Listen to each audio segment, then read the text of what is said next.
राधे राधे। आज म र मेरो परिवार भारतको सिलिगुडीमा रहेको इस्कन मन्दिर दर्शन गर्न पुगेका छौँ। यो मेरो जीवनको पहिलो इस्कन मन्दिर दर्शन हो। हामी बेलुकाको समयमा मन्दिर पुगेका थियौँ, त्यसैले आरतीको समय पनि भइसकेको रहेछ। मन्दिर परिसरमा प्रवेश गर्ने बित्तिकै बच्चाहरूका लागि खेल्ने ठाउँ रहेछ। मेरो छोरा त देख्ने बित्तिकै खेल्न कुदिहाल्यो। त्यहाँ एकजना सानी बहिनीले उसलाई खेल्न लगिदिनु भयो।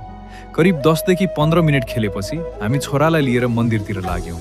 भित्र पुग्दा आरती सुरु भइसकेको रहेछ। आरतीको वातावरण एकदमै रमाइलो र शान्त थियो। केही समय त्यहीँ बसेर हामीले पनि आरतीको आनन्द लियौँ। साँच्चीकै मनलाई शान्त बनाउने अनुभव भयो। तर हामीलाई फेरि बागडोग्रा पनि जानुपर्ने भएकाले धेरै समय बस्न सकेनौँ। त्यसैले केही फोटोहरू खिच्यौँ, बाहिर आएर हल्का खाजा खायौँ अनि फर्कियौँ। अब अर्को पटक अझै राम्रोसँग समय मिलाएर आएर मन्दिरको राम्रो भिडियो बनाउनेछु।